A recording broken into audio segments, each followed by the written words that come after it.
Shalom Bapak Ibu dan saudara terkasih di dalam nama Tuhan Yesus, para pendoa sekalian. Kita bertemu dalam program yang kami beri nama Saluran Doa.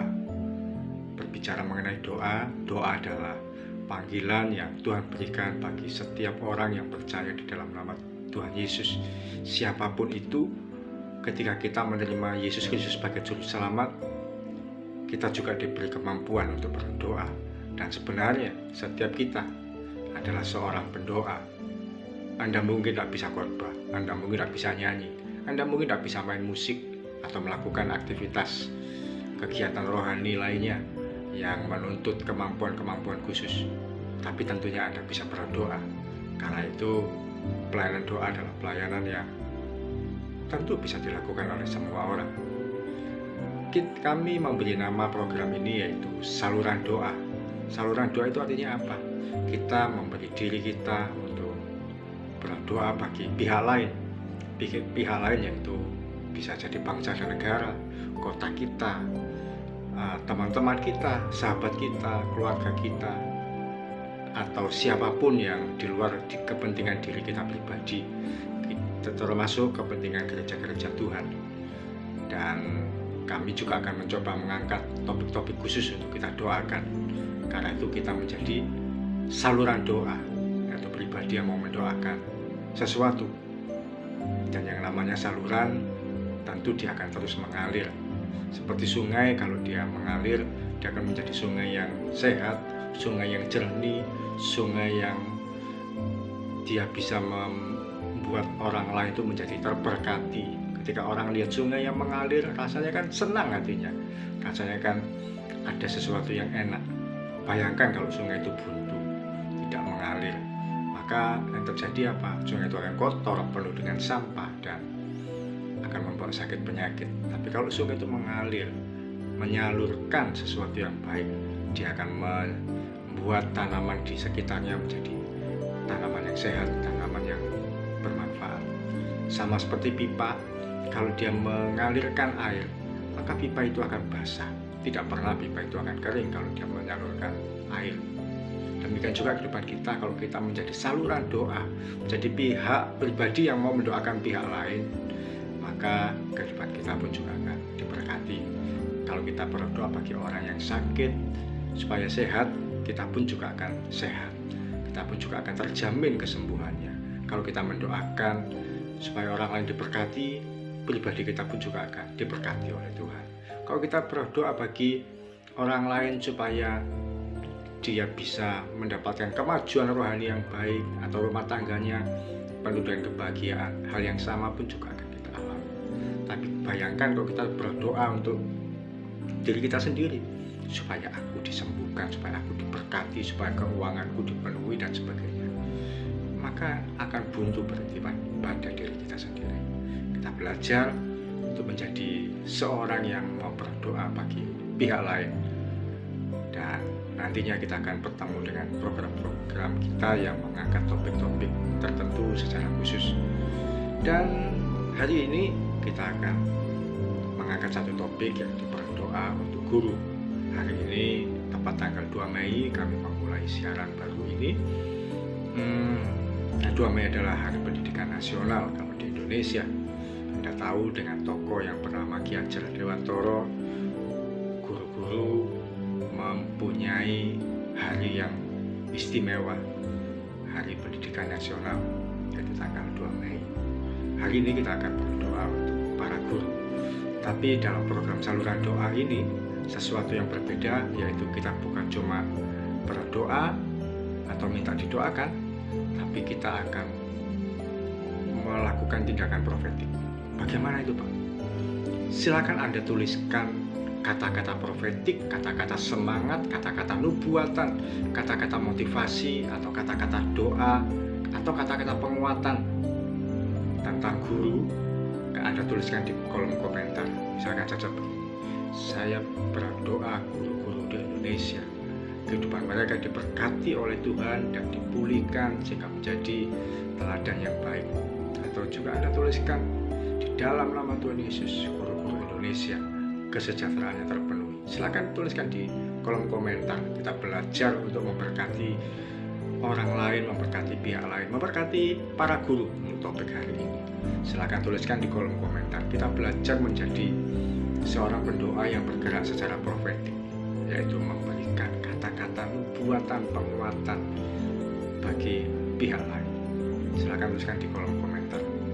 Dan pada sesi-sesi berikutnya, pada pertemuan kita berikutnya, kita akan mendoakan pergumulan-pergumulan Anda. Silakan juga Anda nanti sampaikan kalau ada sesuatu yang Anda rindu untuk didoakan, Anda bisa sampaikan di kolom komentar, atau juga kalau itu sifatnya tidak mau dibaca oleh banyak orang, silakan sampaikan di WA atau email yang kami sampaikan di tayangan video ini.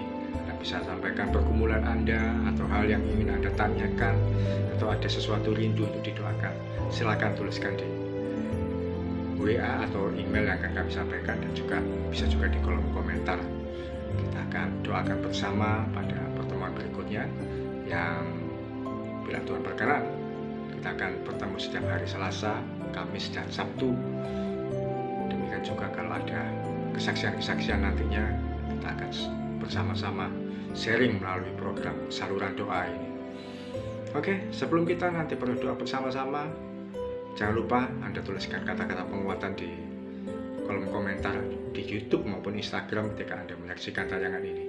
Saya akan bacakan satu bagian firman Tuhan mengenai keberadaan seorang guru menurut pandangan firman Tuhan. Saya bacakan satu bagian firman Tuhan dari Mazmur 32 ayat 8. Mazmur 32 ayat 8. Saya bacakan, firman Tuhan mengatakan, "Aku hendak mengajar dan menunjukkan kepadamu jalan yang harus kau tempuh. Aku hendak memberi nasihat, mataku tertuju kepadamu." Memang di dalam firman Tuhan tidak secara spesifik menunjukkan mengenai tugas seorang guru, tapi bagian firman Tuhan yang kita baca sudah menyatakan fungsi dan manfaat seorang pengajar atau pendidik yang kita sebut sebagai guru. Seorang guru dia akan mengajar dan menunjukkan kepadamu jalan yang harus kau tempuh. Seorang guru memberikan keteladanan, memberikan kehidupan yang baik, kehidupan yang benar, kehidupan yang bagaimana yang harus ditempuh oleh murid-muridnya. Dikatakan, "Aku hendak memberi nasihat, mataku tertuju kepadamu." Dan ini sebenarnya memang ayat firman Tuhan ini berbicara mengenai Tuhan yang mengajar, yang mendidik, yang menunjukkan jalan. Tapi sebenarnya ini adalah fungsi seorang guru. Jadi Tuhan pun juga berfungsi sebagai guru yang dinyatakan melalui bagian firman Tuhan ini, sehingga ini juga menjadi pedoman bagi para guru sekalian, bahwa guru itu mengajar, menunjukkan jalan yang harus ditempuh, keteladanan, dan juga memberi nasihat. Jadi tiga hal ini yang dilakukan oleh seorang guru: mengajar, memberikan keteladanan, memberi nasihat. Kalau mengajar tentu yang sifatnya akademis, Anda dari yang tidak bisa menjadi bisa. Seorang guru mengajarkan dari anak jadi tidak tahu menjadi tahu. Dan memberikan keteladanan, guru memberikan contoh yang baik bagaimana seorang anak bertingkah laku yang sebenarnya. Tapi guru juga memberi nasihat. Kalau seorang murid salah dalam bertingkah laku, salah dalam bertindak, diarahkan yang benar. Kamu begini seharusnya, kamu seharusnya tidak melakukan itu. Bahkan kalaupun seorang murid dihukum, itu pun juga sedang mengalami nasihat yang baik. Oke, pada pertemuan pertama ini, sesi pertama atau seri pertama dari program saluran doa, kita akan berdoa untuk guru. Kita bersama-sama bersatu hati berdoa untuk guru-guru yang ada di Indonesia.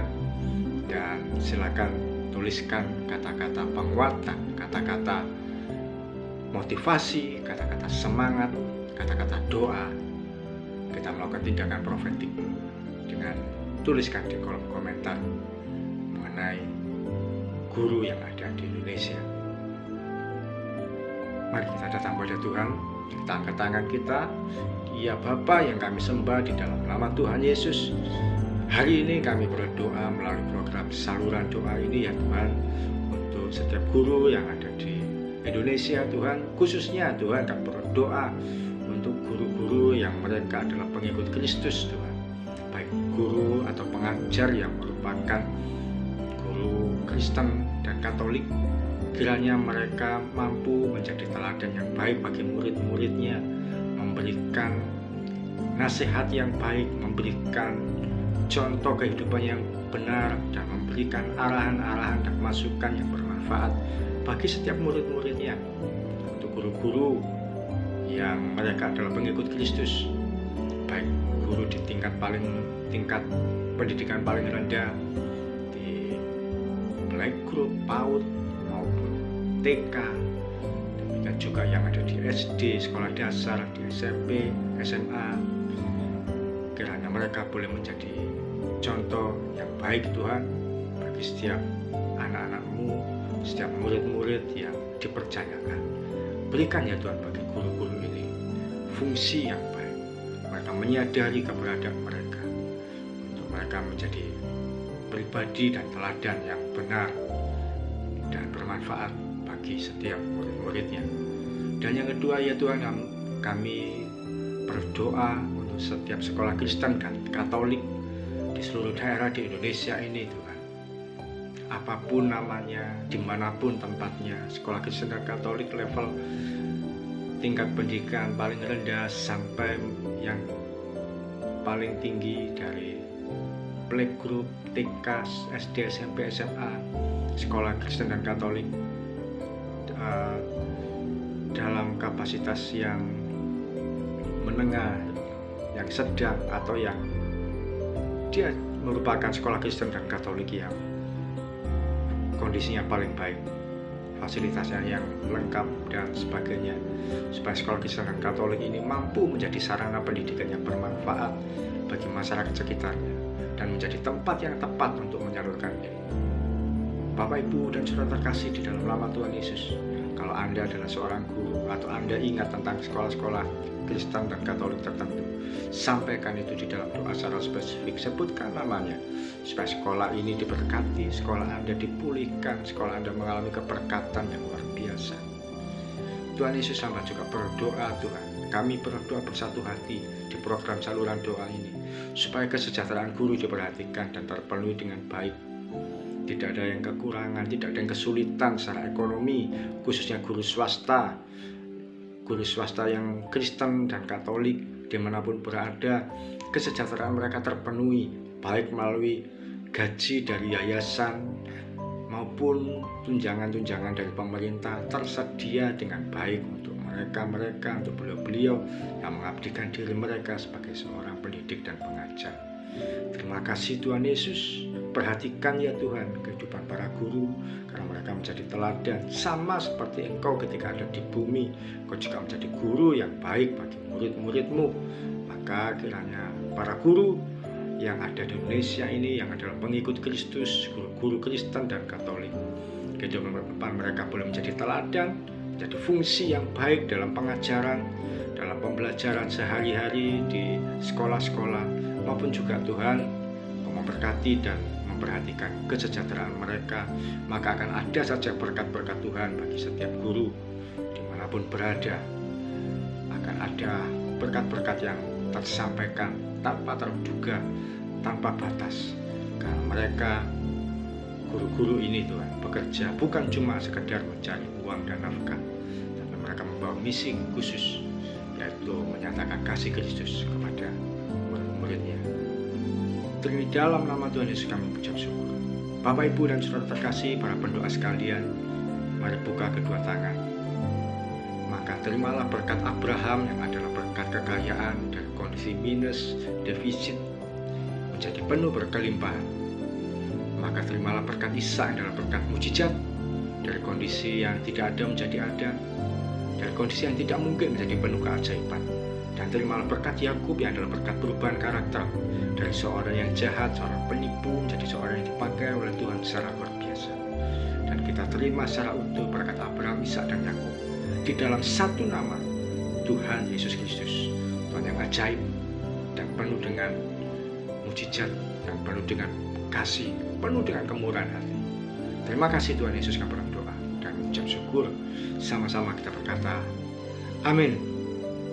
Puji Tuhan, kita sudah mengikuti program saluran doa edisi pertama. Sampai jumpa di kesempatan berikutnya. Tuhan Yesus memberkati.